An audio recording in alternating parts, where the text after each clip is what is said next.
sejak tahun 1990. Jadi hari ini adalah merupakan generasi yang ketiga. Dan yang masuk ke sini di Al-Muhajirin itu siswanya adalah sudah cucu-cucunya. Jadi generasi sudah kurang lebih sekarang sudah 35 tahun. Jadi sejak berdirinya tahun 90, dulu itu Al-Muhajirin melaksanakan aktivitasnya di masjid, lalu bikin madrasah yang alhamdulillah pada hari ini Bapak Ibu semua sudah bisa saksikan ada progres.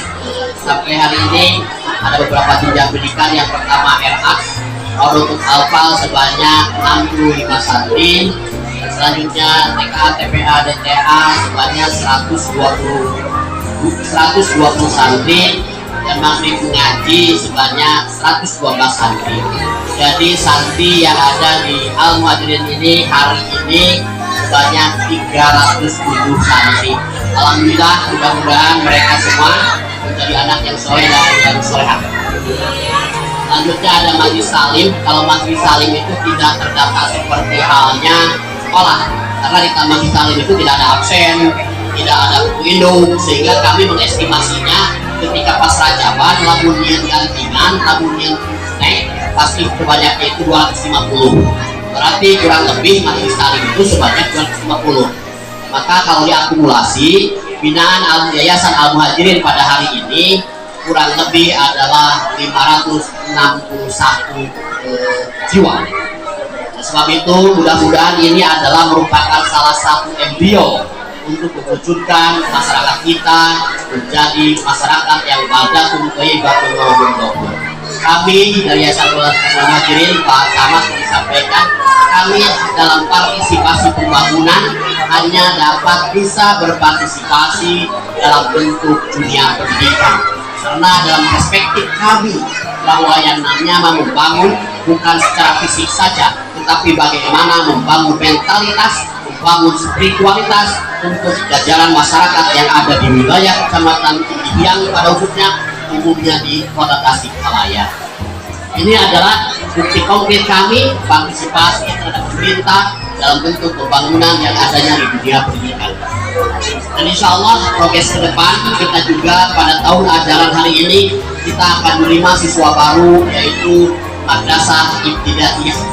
Madrasah Ibtidaiyah sudah mulai dibuka, lokasinya di belakang di Sawal. Alhamdulillah kita sedang proses pembangunan 3 lokasi, 3 kelas sudah selesai, dan 2 kelas lagi sedang dalam proses finishing. Mudah-mudahan dengan cara seperti ini kami membantu pemerintah dalam proses pembangunan itu dalam bentuk pendidikan, karena mentalitas, spiritualitas sangat penting untuk mewujudkan yang namanya negara badatul thayyibatul ma'rufah. Tidak bisa hanya secara fisik saja kami berpartisipasi pemerintah dalam dunia lainnya. Bapak dan Ibu yang saya hormati, perlu disampaikan bahwa Diniyah adalah merupakan lembaga pendidikan non formal yang ada di bawah naungan Kementerian Agama. Dan alhamdulillah pada hari ini regulasi Diniyah terus berkembang. Dari mulai zaman dulu, kalau zaman dulu itu, zaman ibu, zaman bapak semua bahasanya sekolah agama. Pendidikan Al-Diniyah ini adalah lembaga pendidikan tertua di Indonesia setelah pesantren, karena lembaga pendidikan Diniyah ini hadir sejak zaman penjajahan.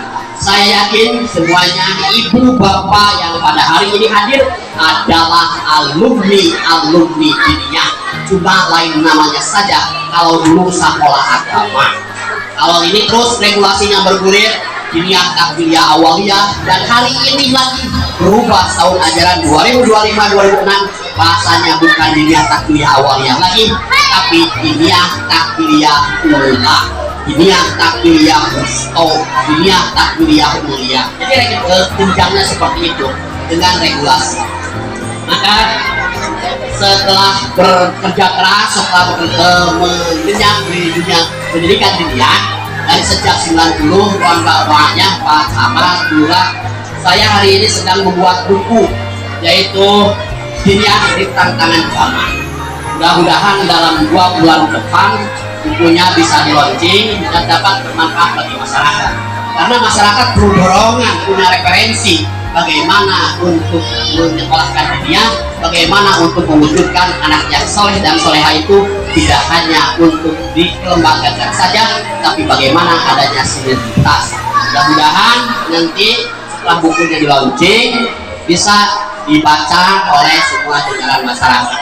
Itu diantaranya para bapak dan ibu semua. Sekali lagi saya ucapkan terima kasih kepada Bapak Camat yang telah hadir pada kesempatan ini dan selalu memotivasi kegiatan-kegiatan Al-Muhajirin. Saya ucapkan semoga dan doakan semoga Pak Camat diberikan kesehatan, diberikan karir yang begitu terus maju, dan begitu juga Ibu Lurah sama, semoga diberikan kesehatan dan terus bekerja keras untuk mewujudkan bagaimana masyarakat di Kota Tasikmalaya, khususnya Kelurahan Sukamangun Kidul dan Kecamatan Indian ini menjadi masyarakat yang soleh dan soleha dan terciptanya kesejahteraan masyarakat. Demikian, mohon maaf, dan selanjutnya yang terakhir mohon kepada Bapak Camat yang memberikan arahan sambutan sekaligus membuka acara ini dengan resmi. Wallahu wassalamualaikum warahmatullahi wabarakatuh. Madrasah Diniyah Takmiliyah Ula Al-Muhajirin nomor 13-B/M-DTU-AM-6 tentang penetapan peserta didik tamat belajar tahun pelajaran 2024-2025. Dengan rahmat Allah yang Maha Esa, Kepala Madrasah Diniyah Takmiliyah Ula Al-Muhajirin menimbang dan seterusnya, mengingat dan seterusnya, memutuskan, menetapkan keputusan Kepala Madrasah Diniyah Takmiliyah Ula Al-Muhajirin tentang penetapan peserta didik tamat belajar tahun pelajaran 2024-2025. Kesatu, menetapkan peserta didik tamat belajar tahun pelajaran 2024-2025 pada Madrasah Diniyah Takmiliyah Ula Al-Muhajirin sebagaimana tercantum dalam lampiran yang merupakan bagian yang tak terpisahkan dari keputusan ini. Kedua, peserta didik yang dinyatakan lulus sebagaimana dimaksud di dalam diktum ke-1 diberikan ijazah sesuai ketentuan perundang-undangan yang berlaku. Ketiga, keputusan ini berlaku sejak tanggal ditetapkan di Tasikmalaya pada tanggal 20 Juni 2025. Kepala MDTU Al-Muhajirin Hajat Sudrajat SOC MH ditandatangani. Sekian, Assalamualaikum warahmatullahi wabarakatuh. Dan Ibu Nenda dan Ibu Irzamia Khair, Wendy Putra.